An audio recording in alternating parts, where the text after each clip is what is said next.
Hey everyone, welcome to the Anderson Bros Outdoors. I'm Jake, and today we're going to be testing the Rhino 40 amp ESC, so stay tuned.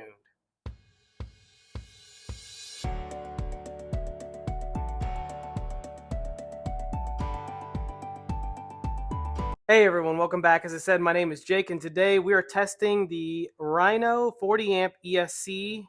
This is a AM32 ESC made for crawling. Let's see how it does. So the principle behind this is to test the ESC on I believe it's a 1450 kV motor. ESC is good for 2 to 4S, maximum of 40 amp. Obviously, why it's a 40 amp ESC. It is made by Rhino. There's a big craze right now with the AM32 software being open source and delivering linear, smooth power. We've amassed a lot of ESCs to test.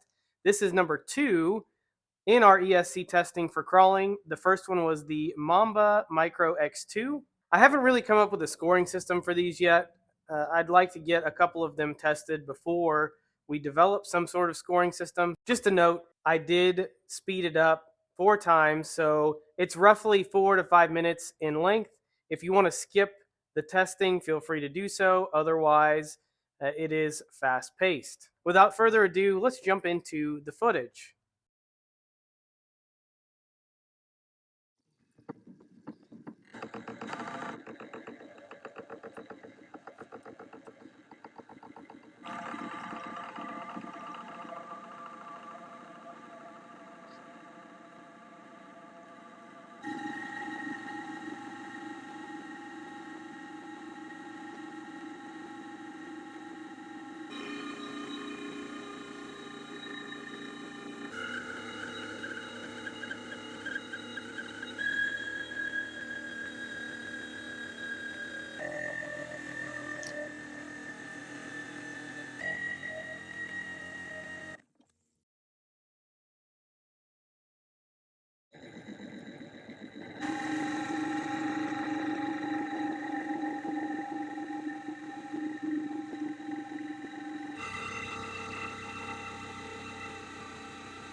All right, and we're back.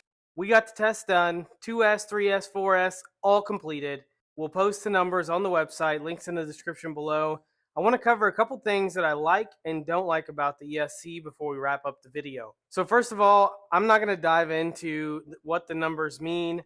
I'm still trying to educate myself on that matter. There is a lot to electrical engineering, and I'm not sure that I'm smart enough to be able to understand it. Rather than lie to you, I'll just conduct these tests, provide the data, provide some feedback on what I like and maybe don't like about the ESC, and then we'll move on. So let's dive into some things that I really like about the ESC. The first is the cost. It's relatively cheap. You can buy them on Amazon or AliExpress. I believe you'll probably not get a warranty on AliExpress. However, it is cheaper there. So just some food for thought. The sound is probably the biggest thing for me because I can put it in all of my cars and not hear all of my viewers complain about the screeching noise, which I don't like either, so it's a huge win. Sine mode is a huge benefit of AM32. Lets you go extremely slow between 60 and 90 RPM startup speed. It's a lightweight ESC, it's programmable, it comes with the program card. What's not to like? Well, there are a couple of things that I don't like about it. Let's dive into those.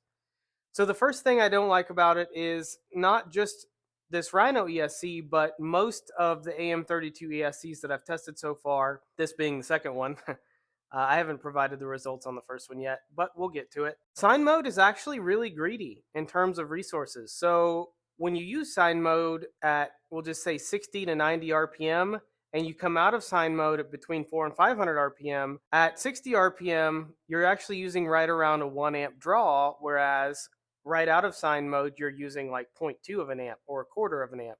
So you're using 3/4 more of your battery to use sign mode, which is kind of interesting to me. I don't know if that's because of this big motor. If I put a little smaller motor on there, that maybe that'll change. We'll see in the future. One drawback.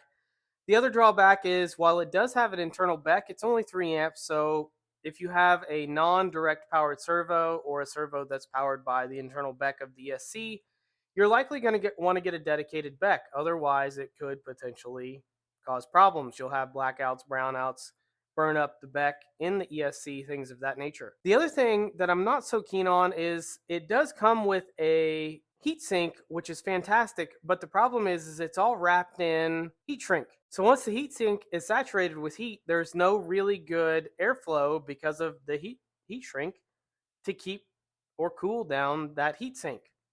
There's a lot of S's and H's in there. I'm sorry. The other really big drawback that seems like there's a lot of drawbacks here, but the other really big drawback that I don't like is I did test the ability to put the ESC in protect mode if you go above a certain amperage or if the temperature goes above a certain temperature. Neither one of those features work. It's a little bit of a risky business game to play if you're in a really hot day and you're doing a whole lot of throttle on 4S. Because as we can see from the results that are posted on the website and that I'm about to show, 4S gets, well, really all of them get really hot.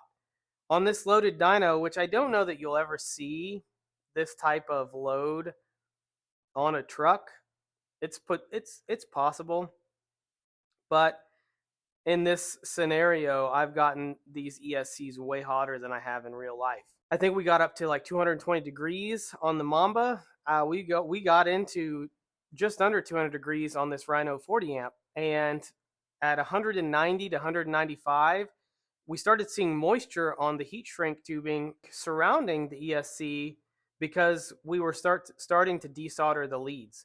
Now, I don't know if that's because the leads aren't thick enough, like we need thicker wire to go from the battery to the ESC and then the ESC to the motor. I'm not sure. That's a good thing to potentially test in the future. Outside of that, I'll briefly display the numbers and kind of talk about them a little bit. They'll be on the screen somewhere, potentially covering the whole screen.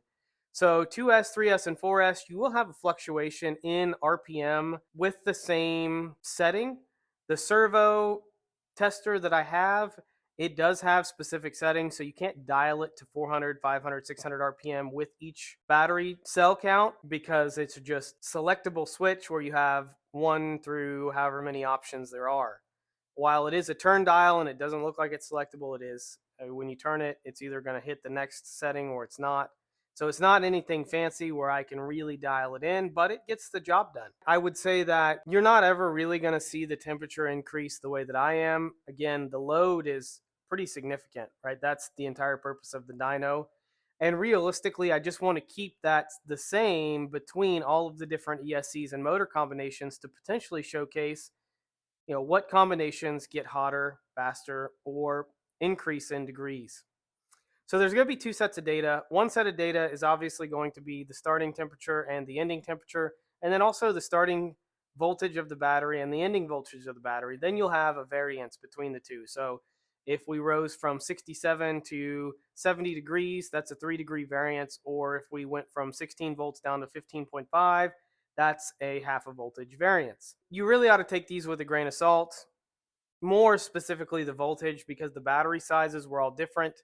The 2S was a 5400, the 3S was a 2500, and then the 4S was a 5400, I think. The voltage is really going to depend on the battery size, which is another good test that we will do in the future. Determine what battery size is going to be good for your comp crawler, or really just any crawler in general. With that being said, we appreciate you making it this far. Feel free to give us a like. Huge shout out to the people coming up, and we hope you have a great day.